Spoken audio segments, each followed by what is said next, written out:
I'm from a small English village in the north of England.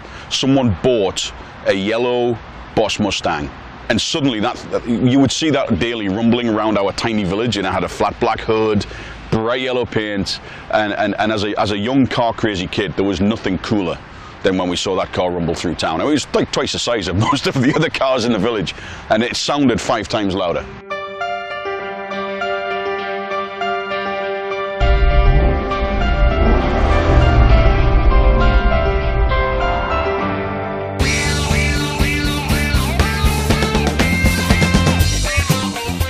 Hot Wheels was born out of California car culture, and of course we came out of that hotbed of customizing, which was California in the 60s.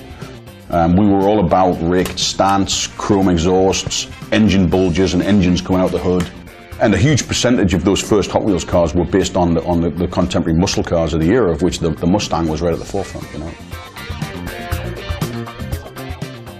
Well, you would think, in this modern age of digital design, that our job got a lot easier in the past decade, and we thought it would.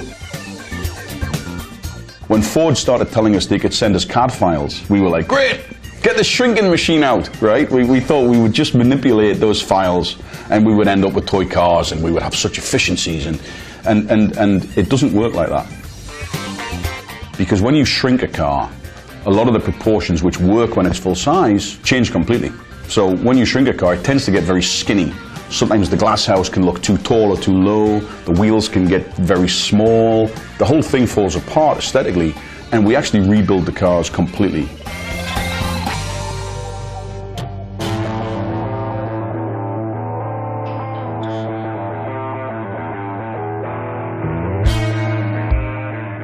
Like for us, when you see those cars lined up on the shelf, you can spot that Mustang a mile off. It's a legendary silhouette. And of course it takes modification very well indeed. And at Hot Wheels, we never leave anything alone. Everything gets modified. Wheels get bigger, arches get wider, engines get blown out.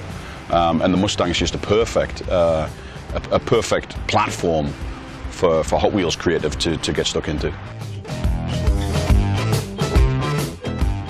The thing I love about this Mustang is this car's nearly 10 years old.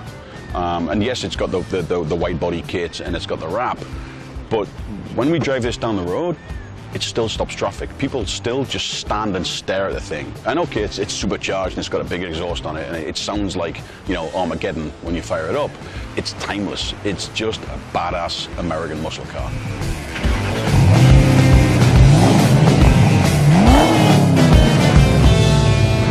You gotta like that, right?